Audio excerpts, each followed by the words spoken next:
নবম শ্রেণী পরিবেশ ও ভূগোল।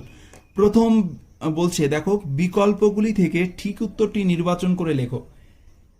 1.1 কি রয়েছে দেখো, সৌরজগতের বহিস্থ গ্রহগুলি যে বৈশিষ্ট্যটি থাকে না, এরা আকারে বড়, এদের নির্দিষ্ট কক্ষপথ আছে, এরা কঠিন শিলা দ্বারা গঠিত হয়, নাকি এরা সূর্য থেকে অনেক দূরে অবস্থিত। সত্যি কথা বলতে এরা কঠিন শিলা গঠিত।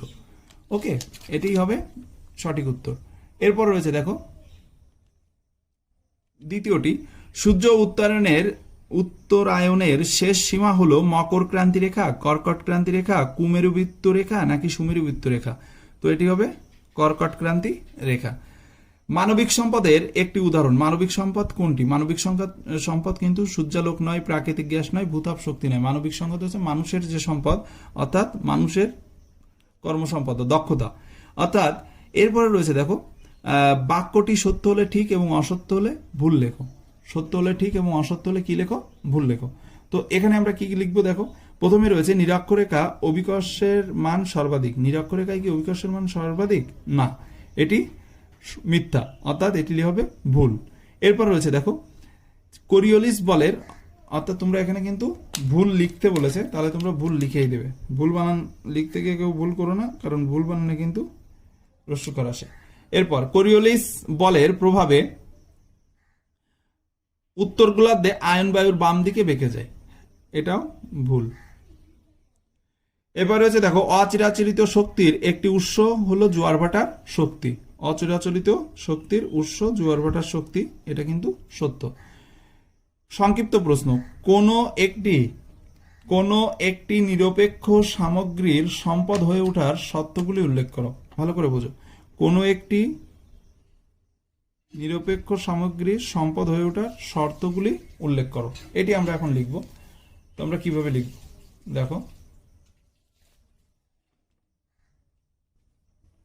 আমরা আগের প্রশ্নগুলো সব এইভাবে লিখেছি। সব লেখার পর দেখো,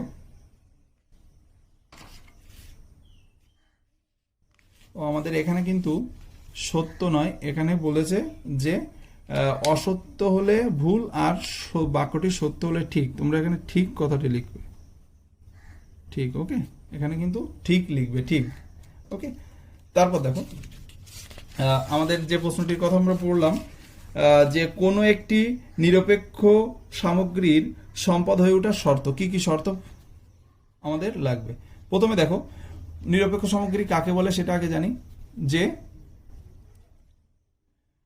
পরিবেশ থেকে প্রাপ্ত যেসব বস্তু বা পদার্থ সম্পদ নয়, আবার সম্পদ উৎপাদনের কোনো বাধা বা প্রতিরোধ সৃষ্টি করে না, সেই সব সামগ্রীকে নিরপেক্ষ সামগ্রী বলে।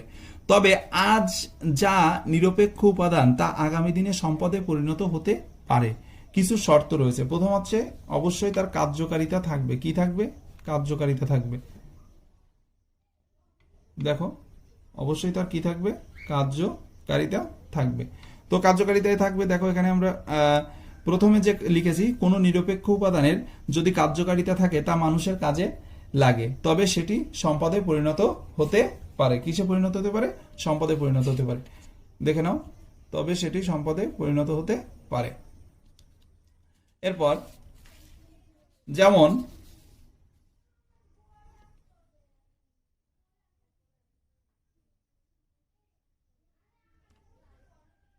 খরস্রোতা নদীর জল আজ একটি নিরপেক্ষ সামগ্রী, তবে এই জলকে কাজে লাগিয়ে যদি জলবিদ্যুৎ উৎপাদন করা হয় তবে সেটি জলসম্পদে পরিণত হবে। এরপর রয়েছে দেখো, উপযোগিতা থাকবে। উপযোগিতা থাকবে বলতে কি বোঝাচ্ছে দেখো, যে কোনো নিরপেক্ষ সামগ্রী যদি হঠাৎ করে মানুষের উপযোগী হয়ে ওঠে তবে সেটি সম্পদে পরিণত হয়। যেমন একখণ্ড পতিত জমি কিন্তু একটি নিরপেক্ষ সামগ্রী, কিন্তু সেই জমিতে জলসেচ, সার প্রয়োগ এবং কর্ষণের মাধ্যমে যদি কৃষিকাজের উপযোগী করে তোলা যায় তবে জমিটি সম্পদে পরিণত হয়। অভাব মোচনের ক্ষমতা থাকবে। কিসের ক্ষমতা থাকবে? অভাব মোচনের ক্ষমতা। তো অভাব মোচনের ক্ষমতা দেখে নাও। অভাব মোচনের ক্ষমতা বলছে, কোন নিরপেক্ষ উপাদান যদি মানুষের অভাব বা চাহিদা পূরণ করতে পারে তবে তাকে সম্পদ বলা যাবে। যেমন নদীর মাছ নিরপেক্ষ উপাদান, কিন্তু সেই মাছ ধরে যদি মানুষ বিক্রি করে এবং খাদ্য হিসেবে গ্রহণ করে তা সম্পদে পরিণত হয়। তো এরপর পরের যে বিষয়টি রয়েছে দেখো, যে বিক্রয়যোগ্যতা থাকবে। অর্থাৎ কি হওয়া লাগবে সম্পদ হতে গেলে? নিরপেক্ষ সামগ্রীর বিক্রয় করে অর্থ উপার্জিত হলে তার সম্পদে রূপান্তরিত হবে। যেমন জমির উদ্বৃত্ত ফসল বিক্রয় করে চাষি অর্থ উপার্জন করতে পারে। তারপরে রয়েছে দেখো 3.2 3.2 এর যে প্রশ্নটি রয়েছে সেটি আমরা আগে দেখে নিই যে কি প্রশ্ন রয়েছে 3.2 তে। 3.2 তে প্রশ্ন রয়েছে দেখো, আমরা পৃথিবীর আবর্তন বেগ অনুভব করি না কেন? আমরা পৃথিবী যে ঘুরছে তার যে আবর্তন, এই আবর্তন বেগটা অনুভব করি না কেন, তার ব্যাখ্যা আমরা এখন লিখব। প্রথমে লিখব যে আমরা যদি নিরক্ষরেখায় দাঁড়ায় তবে আমরাও পৃথিবীর সাথে সাথে ঘন্টায় প্রায় 1700 কিলোমিটার বেগে ঘুরতে থাকবো। আবার সুমেরু বা কুমেরু বিন্দুতে দাঁড়ালে কোনো রকম না ঘুরে 24 ঘন্টা পার করে দেব। তবে ভূপৃষ্ঠে বসবাস করা সত্ত্বেও আমরা আবর্তন বেগ অনুভব করতে পারি না। এর কারণ হলো আমরা পৃথিবী পৃষ্ঠে যেখানে আছি তার পারিপার্শ্বিক গাছপালা, জীবজন্তু, ঘরবাড়ি, যাবতীয় জিনিসপত্র প্রভৃতি পৃথিবীর সঙ্গে একই গতিতে একই সঙ্গে আবর্তন করছে। অর্থাৎ প্রতিটি সচল বস্তুরই আপেক্ষিক অবস্থান একই থাকছে। আমাদের চোখে তার যে স্থানগত পরিবর্তন সেটি কিন্তু ঘটে না। স্থানগত পরিবর্তন না ঘটার কারণেই কিন্তু আমরা অনুভব করতে পারি না। তাই বলছে দেখো, স্থানগত পরিবর্তন ঘটে না, ফলে আমরা পৃথিবীর আবর্তন বেগ অনুভব করি না। ওকে, তার জন্য আমরা কিন্তু পৃথিবীর আবর্তন বেগ অনুভব করি না। এরপর রয়েছে দেখো পরের যে প্রশ্নটি সেটি আমরা একটু দেখে নিই। চিত্র সহ নিম্নলিখিত বিষয়গুলির ভিত্তিতে পৃথিবীর গোলীয় আকৃতির প্রমাণ দাও। পৃথিবী যে গোলীয় আকৃতি, এর প্রমাণ দিতে আমরা কি কি ভিত্তিতে দেব? এক হচ্ছে দিগন্তরেখা, আর একটা হচ্ছে ধ্রুবতারা। দিগন্তরেখা, ধ্রুবতারা। তো আমরা দেখো এখানে একটা চিত্র তোমরা এভাবে আঁকবে। তোমরা চিত্রটা দেখে নাও।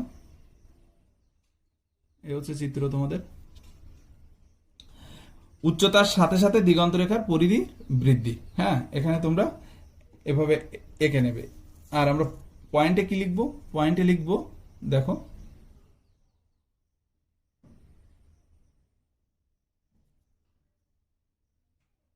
পয়েন্টে লিখবো পৃথিবীর আকৃতি কি রকম তা নিয়ে বহু প্রাচীনকাল থেকে মানুষের বিরাট কৌতূহল ছিল। এ নিয়ে নানা বিজ্ঞানী, পণ্ডিত, গণিতজ্ঞ নানা মতবাদ দিয়েছেন। পরবর্তীতে বেশ কিছু প্রত্যক্ষ ও পরোক্ষ প্রমাণের সাহায্যে পৃথিবীর গোলীয় আকৃতির ধারণা তৈরি হয়। তো আমরা চিত্রটা তোমাদের একটু আগে দেখিয়ে দিলাম যে তোমরা এভাবে একটা চিত্র আঁকবে। একে তারপর গিয়ে কি লিখবে দেখো, এভাবে লিখবে। প্রথম যে পয়েন্টটি ছিল সেটি হচ্ছে দিগন্ত রেখা। তো দিগন্ত রেখার উপরেই লেখো।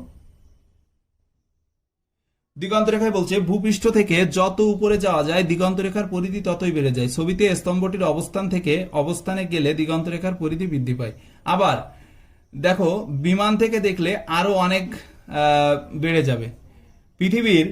পৃথিবীর আকৃতির জন্যই এমনটা হয়। এর দ্বারাই প্রমাণিত হয় যে পৃথিবী কি গোলাকার। তো পৃথিবী গোলাকার। দেখো এখানে পৃথিবীর গোলাকার, পৃথিবী থেকে ধ্রুবতারার যে উন্নতি কোণ সেটি আমরা এভাবে পরিমাপ করতে পারি। তো তোমরা চিত্রটা আর একবার দেখে নাও। এভাবে চিত্রটা আঁকবে। এরপরের যে পয়েন্টটি ছিল ধ্রুবতারা। ধ্রুবতারা নিয়ে আমরা কথা বলবো। ধ্রুবতারা দেখো, ধ্রুবতারাই বলছে দেখো যে পৃথিবীর উত্তর মেরুর অক্ষ বরাবর দৃশ্যমান তারা ধ্রুবতারা নামে পরিচিত। পৃথিবীর উত্তর গোলার্ধ থেকে সারা বছর ধ্রুবতারাকে আকাশের উত্তরে